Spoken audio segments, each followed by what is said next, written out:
First off, if you think about what Floridians expect, they expect that the government workforce lives in the same rules that they live under. A lot of people go through in their companies, they're tested for drugs. So it's the right policy, public policy. I've sat down with my counsel before I did it. So I'm very comfortable.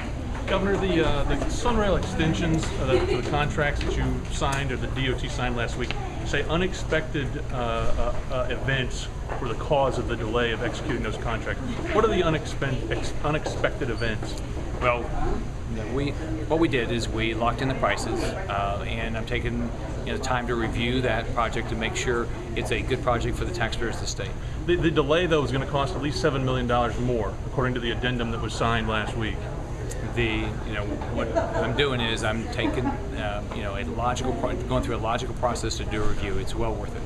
Did you talk to the Mayor Jacobs today about Sunrail? She asked about Sunrail. What did you say? Oh, she has supported in her campaign. Sir, what do you think of Jackson Memorial Hospital in Miami being bought by a private company? And from your experience, what challenges remain for both the hospital and the company? Well, I think I've not seen that specific project. I've read about it, so I don't know what the terms of that are. I think that we have to look at everything we can to drive the cost of healthcare down. If that's a way to help drive the cost of healthcare down, it's something I'd be interested in reviewing. I know it was part of your campaign promise with the drug testing for those who receive public assistance. What was the evolution of with the executive order yesterday? Well, I think it's the right policy. It's the right thing. The public believes that the government workers should be tested.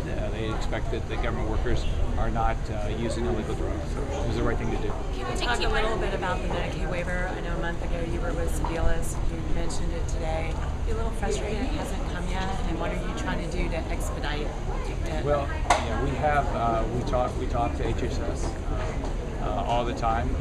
I'm confident the right thing will happen. It's the right thing for our state. Expanding our plan that we have in a few counties across the state would I believe, improve the access for health care for those Medicaid recipients, the quality and the cost of the state. What do you think about the Senate plan to just walk away from Medicaid if the feds don't approve the waiver? I think one of the problems we have is we've got to understand the cost of things, and that's one example.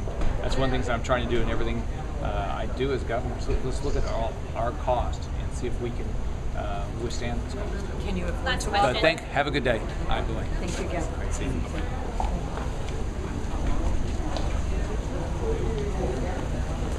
So did I hear correctly in there that he said